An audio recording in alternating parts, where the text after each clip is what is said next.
The monster trucks of America return to television with the most spectacular display of power ever.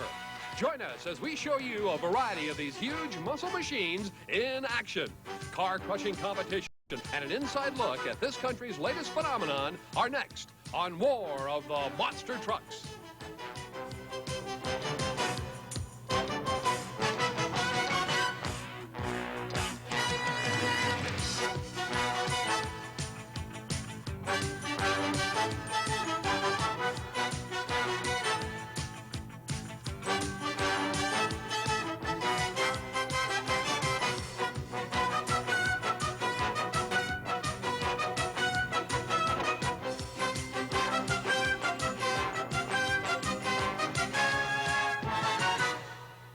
Hi, everybody, and welcome to the War of the Monster Trucks. This is a third in a series of 3 television specials all about monster trucks. I'm Jan Gabriel, and joining me on the broadcast today is Bruce Flanders. You were there for the first one. The first one. You couldn't believe it. We were out in the water in Malibu, California. We've got a monster truck out in the surf. It was an amazing shot. Then from there, we went to Oklahoma City, where we saw the first ever truck crush-off, and we saw Frankenstein's monster and the monster Corvette, and a whole bunch of exciting vehicles. On the second program, we took you to the Louisiana Superdome for some great heads-up competition.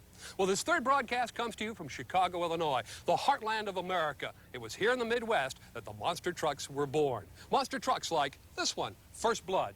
First Blood. This is about as state-of-the-art as you get in 4x4x4 competition. And remember, there was an extra 4 in there. There's 4 wheels driving, there's 4 wheels on the ground, and with this particular vehicle, there's 4 wheels that steer also.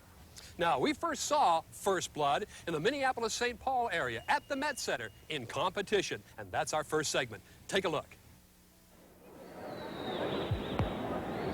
The Met Center is located just outside of Minneapolis-St. Paul. And what makes this contest a little bit different among 5 trucks is the fact that the judges will be these people.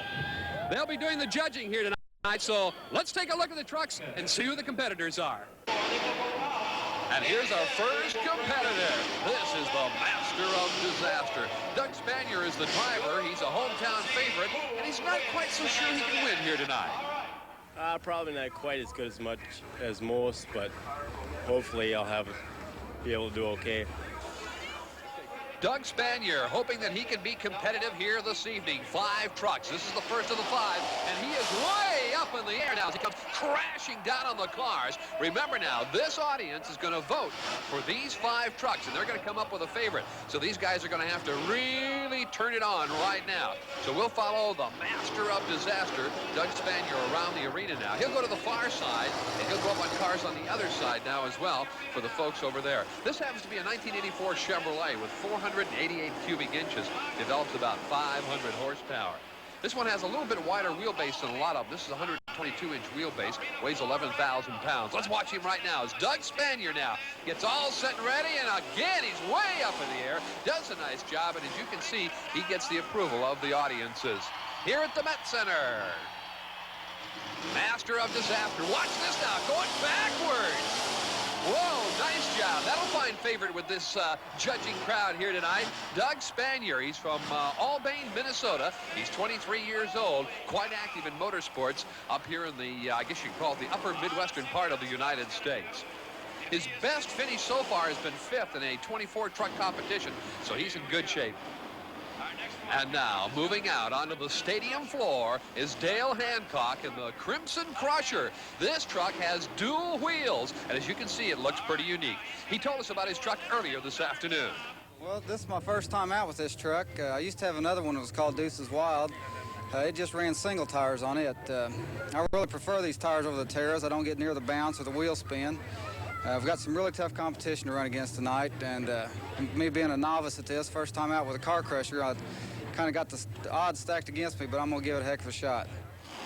Dale Hancock ready to make thunder around this arena in Crimson Crusher.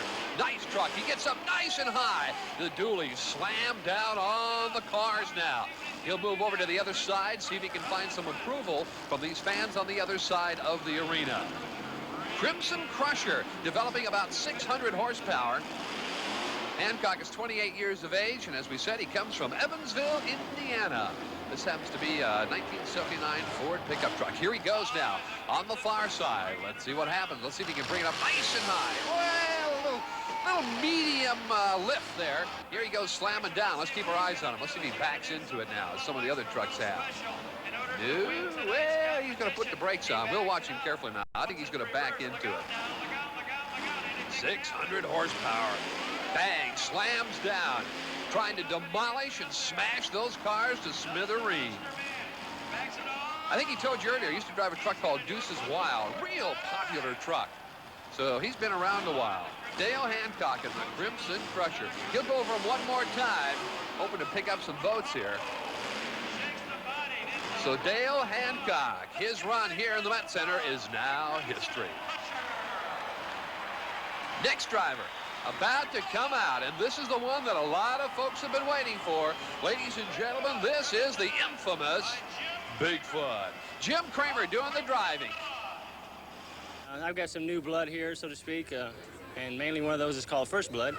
But you can't really discount anyone. There's some really good engineers out there building these trucks now, and they're going through a little more trouble about learning how to drive the trucks before they bring them out in public and run against you. So you can't really discount anyone. What an incredible amount of history in this vehicle. Bigfoot. Look at here. Jimmy Kramer literally flies across the cars. Matter of fact, he dragged the last one with him for about 10 feet. So Jimmy Kramer and Bigfoot. Bigfoot, conceived, invented about 11 years ago by Bob Chandler. 600 strong horsepower. Kramer now lining up on the far side so everybody can watch him over there. Here he is now making the approach on the cars. What's left of the cars, they're starting to get pulverized. Kramer now sets his sights. Up he goes. He's on the power throttle. Brings it down. The truck now down on the concrete. Let's see what else Jimmy Kramer has in store for us here now as he pilots Bigfoot around the Met Center. Minneapolis, St. Paul area. Lots of good folks up here enjoying this show here tonight as Jimmy Kramer does a 360, a donut, and the fans love it. He's going to back over these cars down. Here he is. Four-wheel drive, four-wheel steering, and there you see Bigfoot flying way up in the air. Good lift. Kramer now. Probably going to run all the way over to the other side. Let's see what happens. Jimmy Kramer, you might remember, was on our broadcast of the second monster program called Return of the Monster Trucks, which came to you from the Louisiana Superdome. He won that particular event. Won it in fine style, although I must admit the final was sensational, if you'll remember, between Bigfoot and King Kong. What a tremendous battle that was with Jimmy Kramer winning it. All right, here's Kramer now, lining up on the far side for the last time. This will be the last opportunity he'll have in front of this audience. Here he goes, up, and he gets some heavy lift up front. Bouncing around, and Jimmy Kramer now finishes up his run around the Met Center here this evening. Jimmy Kramer.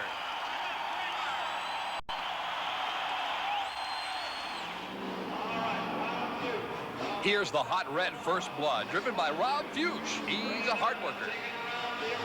There's always something breaking. You're always modifying it. You know, you find something that works better, and it's ongoing. It's never done. Rob Fuchs, he's ready to go in First Blood. Watch him now. He bangs into the cars, flies up mighty high to the approval of this audience here in the Met Center. He can win this thing here now. He's a little bit nervous tonight. The truck is relatively new. He's been working on it for about 3 months now and has it really together over on that backside as he bounces down onto the concrete now. And remember, this whole show is taking place on about a 200-foot strip, about 200 feet long, about 175 feet wide, almost like a hockey rink. Matter of fact, it is a hockey rink. So, Rob Fuchs is through for the night. Let's see what happens now as Hercules moves out. Larry Torres, the driver, and he's concerned about a short wheelbase. Well, it hurts me because I don't have the length to really be aggressive on the cars and keep the front end on the ground.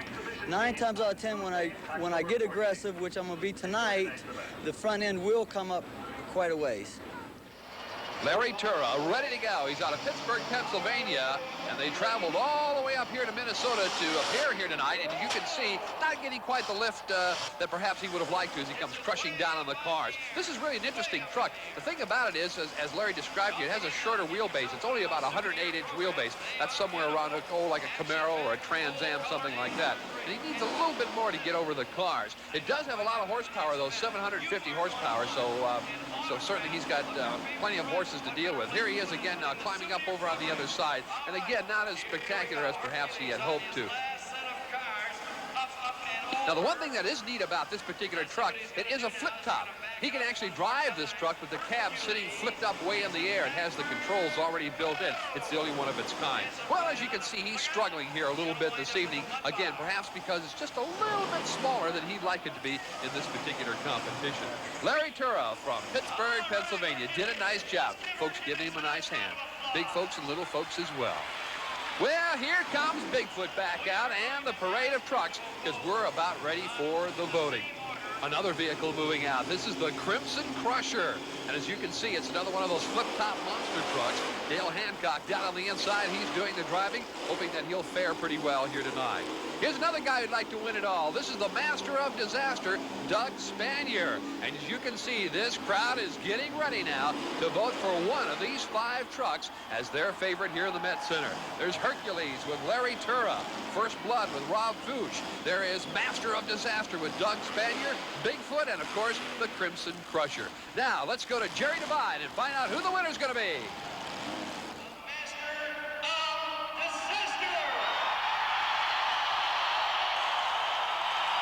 The Master of Disaster doing real well in the voting.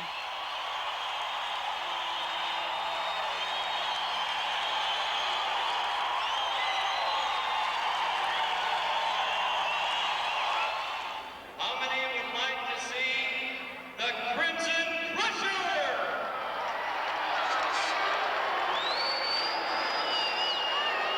The Crimson Crusher, Dale Hancock, must be a little disappointed not mustering up quite as much of applause as he'd like to.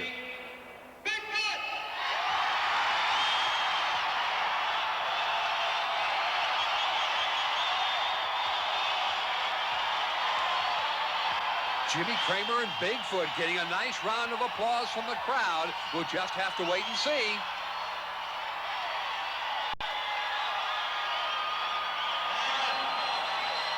Here's the next truck now. Number 4. Let's hear it for First Blood. First Blood, not drawing the applause he'd like to, but remember, it was only his first night out. There'll be big things for that vehicle to come a little bit later on, I'm sure.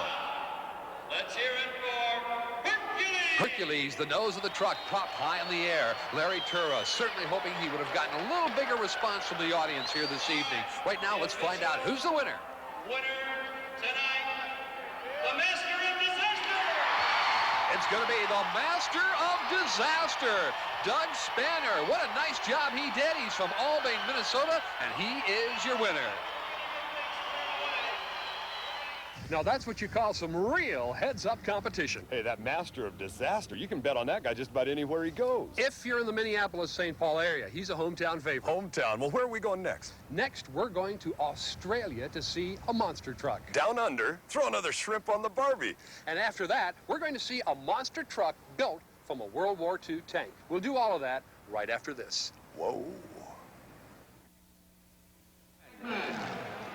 Count it down, crowd, right now. 5, 4, 3, 2, 0.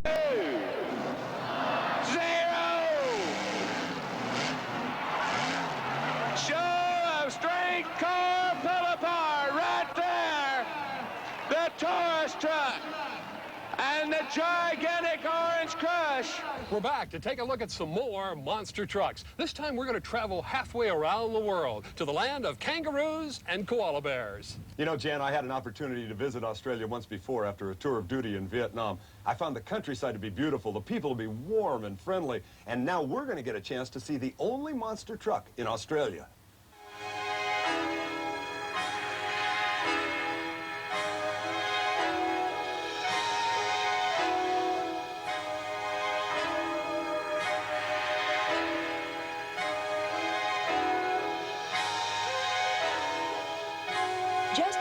thought it was safe to go back in the garage, appears the Aussie Battler, an 8 1/2 ton, 800 horsepower monster utility. Built by Australian Bruce Riley at a cost of $250,000, the Aussie Battler stands on tires 2 meters high and can climb 45-degree inclines without a whimper. With a maximum velocity of 20 kilometers per hour, it's not quite as fast as a speeding bullet, but it can crush cars in a single bound.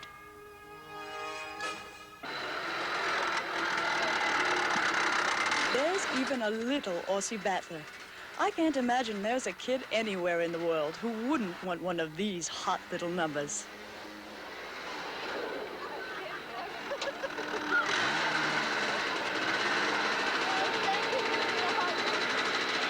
Well, it's time to go back and take a look at the big Aussie Battler. It's really the pride of Australian ingenuity. It's big, bold, and very impressive as it clobbers cars, leveling them to scrap heaps. The truck is used for a variety of purposes, all are show and go.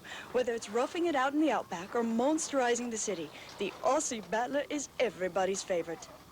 How many cars have you crushed so far with the Aussie Battler?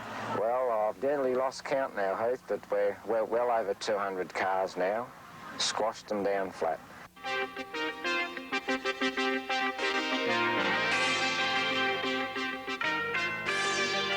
Well, I certainly hope you've enjoyed meeting up with the Aussie Battler. It's a one-of-a-kind Australian showpiece. I'm Meg Moore, and now let's go back to America with John Gabriel and Bruce Flanders. Well, there you have it, the Aussie Battler, and it is awesome. Very expensive to build. All the parts had to be shipped from the United States down to Australia. The tires alone were $7,000 each by the time you paid for them in the United States and had these shipping charges down to Australia. You've been there before. Down under. What a pretty neck of the woods, too. I'll tell you, Sydney, Australia is beautiful. They go racing in Australia like you can't believe. Quarter-mile tracks, half-mile tracks, sprint cars, midgets, all kinds of competition, and it's a beautiful place to visit. Now, you talk about tracks. Well, that has something to do with our next vehicle. The Virginia Beach Beast runs on tracks, tank tracks. Take a look at this. Willie Towns of Virginia Beach, Virginia has built this incredible car crusher. Maybe I should say car chewer. It literally chews up the cars with its treaded tank tracks.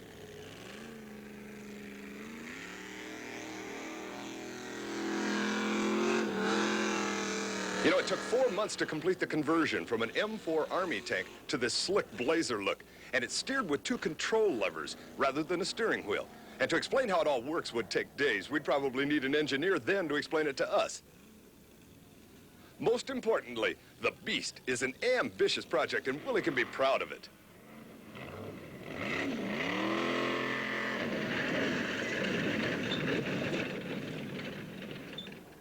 Monster trucks are extremely powerful. Big motors, 4-wheel drive. As you have seen, they can literally fly over automobiles. But they are extremely safe. Rarely is there an accident. As a matter of fact, to our knowledge, there has only been one. And we're going to show that to you right now. These big bruiser trucks can destroy anything.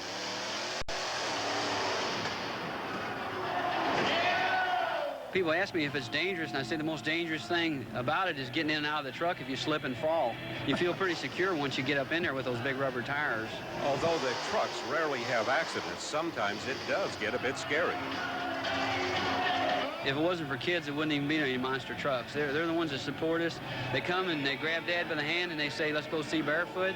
And if it wasn't for kids, and we really play to the kids, too. We really appreciate that. Fred Schaefer loves to drive his monster truck. One night, at the urging of a friend, he let someone else drive. Fred stood on the sidelines and watched as the driver brought the truck up to the cars and punched it full throttle. Barefoot went straight up in the air and dramatically crashed to the ground. First concern was for the driver. The door was jammed and the crew worked feverishly to pull the driver from the wreckage. Finally, the driver was pulled safely from the cab. Everything was okay when Paula Harbeck spoke for herself. I'm told this is the first time anybody's rolled a monster truck. How did you do that? The wheelie bars broke. I don't know if you noticed on the back. They They broke, both of them, and one broke before the other did, and it made it come down sideways. What did you feel like sitting straight up in the air and all of a sudden realizing you're not going to make it? I figured I'd be scared to death, but I just pulled away from the door and pulled away from the windshield. It wasn't that bad. It happened in slow motion, so. You hurt it all? No, Okay. I'm fine. The truck's hurt. Back to the Met Center, Minneapolis-St. Paul for down and dirty mud bog racing. Up first is Ecstasy, a Chevrolet Blazer with a big block motor in it, making lots of horsepower. Lenny Esquerca, he is the driver. Let's watch him carefully now. In the mud. The objective is to get to the other end of the course in the quickest possible time, and he's ready to launch. He is underway, slipping and sliding through the mud bog, and he is through already. Let's take a look at the time. Should be a dandy. 3.94 seconds. That's going to be tough to beat. That is a very tough mark to beat, but if anyone can beat it, it's this next vehicle coming up, Jan. This is a hot little number. This is called Quick Trip, a 1946 Jeep. 427 cubic inches, a supercharger, an easily 1,200 horsepower machine, tied with a safety cable to catch him in case he gets to the other end too quick. Now, this is Mike O'Connell. He is ready to have at it. Watch him carefully now. Big wheels, four-wheel drive, going through the mud to the left, to the right, and he is through in 3.12 seconds. Mike O'Connell from Newport, Minnesota, currently now the quick time of the beat. Yeah, that could hold up. Now, there are the real mud bog fans right there in the action. Oh, bingo, front row seats, the euchre style. Well, I'll tell you, they love it. Now, you'll see, there'll be some people coming right down there to sit there so that they can get some mud all over them as well. All right, here's our next competitor. This is the Legend, another funny car Jeep, you could call it. Yeah, it might have started out as a Jeep, but as you can see, they've really rearranged the bodywork with a lot of fiberglass. This is a very fast vehicle, but remember, he's got to beat a 312. Another driver out of the state of Minnesota, Mike Keeney, and he is ready to go. This is another vehicle that can get the job done. Here he is now, thrashing in the mud. Oh, listen to that motor running. What a finish, man. He plows off the finish line. I think Ken Heidemann, our cameraman, just got sprayed down there. See, there are more people there than before. I told you, they just absolutely love it. Here's his time, that 3:17. Not quite fast enough, but I tell you, he's running second right now in the competition. And look at this wonder of wonders. Once again, Chevrolet Blazer, but this guy's got a wild idea about where the front axle should be. This is Dave Billingsley out of White Bear Lake, Minnesota. This is a vehicle called Discontent, and he's in the mud. Oh, he's in the deepest part of it now, sinking. That's what you call being trapped. Now, here's where the safety cable will come good because they'll be able to pull him out and go right on to the next competitor in a hurry. Now, here's the way to do it. Here's a family that brought their own mud flap. And they're enjoying themselves, too. Here's the next vehicle. This is Mud Hog, big and bulky, driven by Tom Lindemann. Let's see how well he does. It's a Power Wagon front, but it's got a Chevy bed on it. It's a strange combination of parts with a strange slow attitude right now. Yeah, he's going to bog down real early here. Just for those of you at home who might not know, this pit starts out 3 foot deep and then eventually goes to 4 feet deep, and he's in 4 foot of mud right now. Yeah, he's digging his way down to the concrete floor. So Tom Lindemann here, a little over 30 seconds, so that'll put him out of the competition, but evidently he had some fun going down in the mud pit. And they still appreciated him. He gave it a heck of a try. Hard on parts. Good-looking truck. Colorful. Fans love it. Here's Outcast now. This little jobbie could do it. Once again, it's a Jeep type of a body and with lots of horsepower under the hood and all 4 wheels driving. Yeah, he's got a Chevrolet under there, a big, powerful one, but he's all over the place. Took the long way home. A long-distance award, but he gets to the finish line with a 9:28. Tom Hagen is the driver as he sinks deeper and deeper and deeper into the bog. Yeah, but this time he did it past the finish line, and here we come with a tough competitor. This is Master Mudder. Used to be the Master of Disaster Monster Truck, and it sort of spun it off into a series of its own, the Master Mudder. Rick Young out of Richfield, Minnesota will be doing the driving, and is he plowing through? Boy, and once again, that big block motor working hard. He was all over the course with a 3:45. Yeah, that's not going to win the meet, and the meet is over, and your winner is Quick Trip, Mike O'Connell, and there he is. Nice little piece. Oh, yeah, and the supercharger's still working well on the top of it. Just an outstanding job by all the competitors.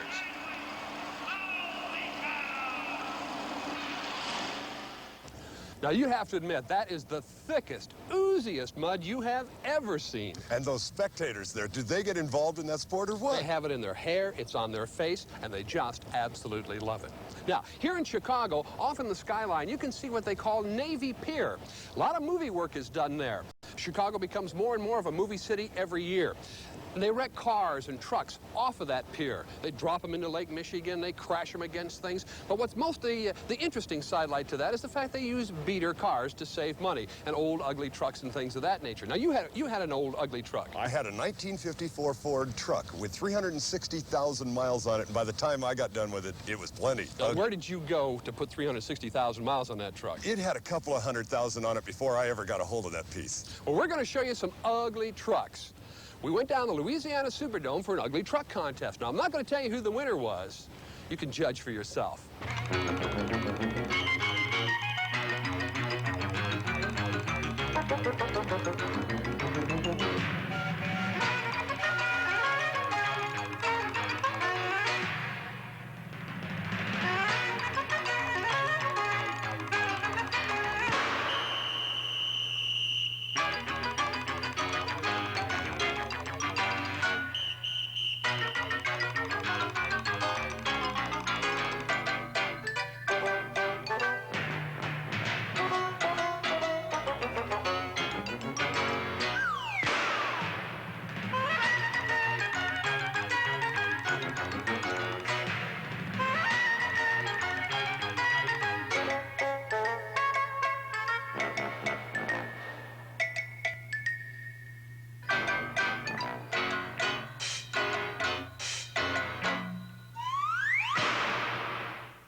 That's Jim Oldacre. We're in Oklahoma City, Oklahoma right now. This was the very first of the monster vans called Roland Thunder.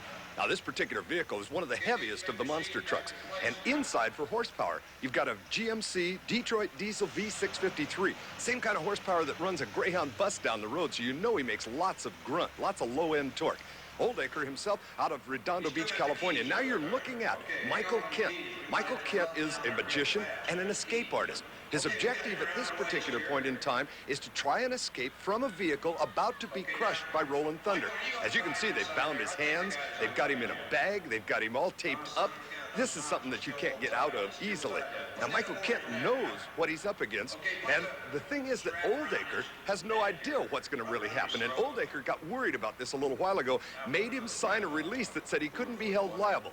Now, see the car on the left underneath the monster truck with the blacked out windows? Well, he can't see when it's going to happen. He has no idea. We're going to put Michael Kent inside of that car on the left. Then at some point in time, they'll give the start signal for Oldacre to get the monster truck up on top, and the roof's going to collapse. The car's going to go away, and inside is going to be Michael Kent. Hopefully, out of his bondages there and able to escape from the car. As you can see, he can't move, he can't wiggle. I don't know how. Maybe he is trying to get himself loose inside, though, a little Houdini type of trick. There's Oldacre standing up on his right front tire, checking this whole deal out. I'm telling you, this guy was worried before this event started. He didn't like this idea at all. They're carrying him over. This is Michael Kent. They're going to put him in the back seat of the Chevrolet right now. Ceremoniously, I guess you would have to say, the crowd, oh no, they're ready for this whole deal. They don't know what's going to happen. See the windows, the way they're blacked out so that Michael Kent will not be able to know what's going on? Now the last of his attendants climbing out of the vehicle. Close the door, watch closely, because the start signal happens right away, quick. And Kent got out. That was him. He bailed out of the door, and he's completely free of all of those bindings. That kid is amazing. Michael Kent, a magician and an escape artist, an extraordinary one, too. The crowd loves him, and apparently everybody's alive and well.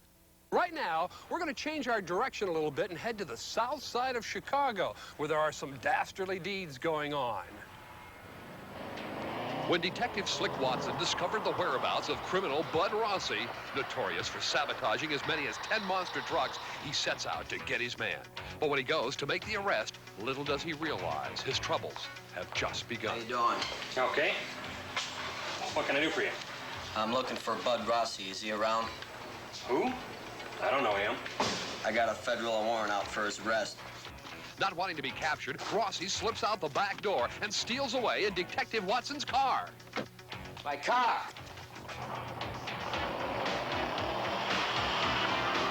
Is your truck? Yeah. Police business. Follow that car. Looking to chase Rossi, Slick commandeers the monster truck Gentle Ben.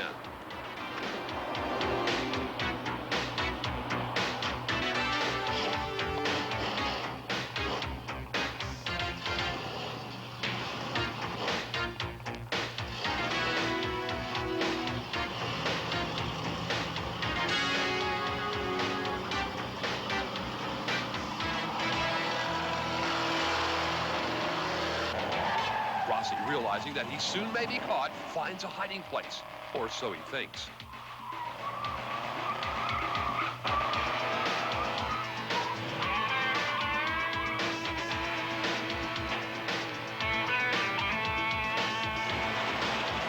Spotted by a man on the street, Rossi is doomed.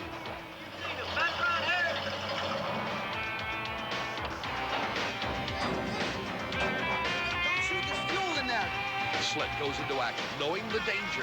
He thinks fast and uses gentle Ben's power to bring Rossi to justice.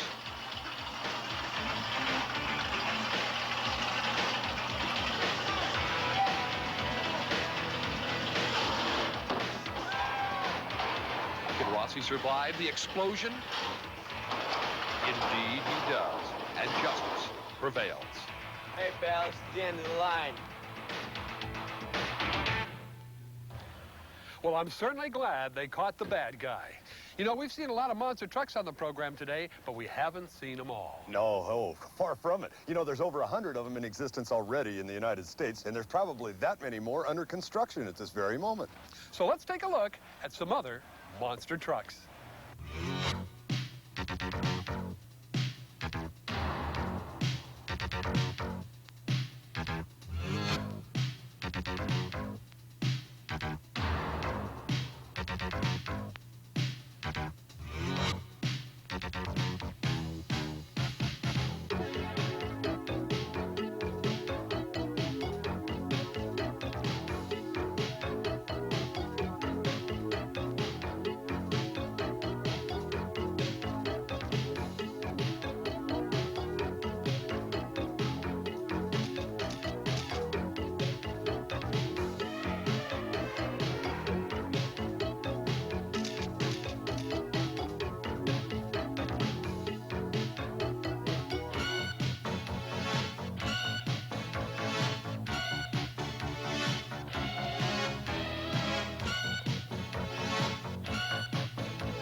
We're back with just enough time for a quick recap. Bruce, we have seen some outstanding monster trucks today. Some a little more unique than others, but all were terrific. And it's probably the proper time to pay tribute to the guys who own them, build them, and drive them. Showmen, all of them, exciting people to watch.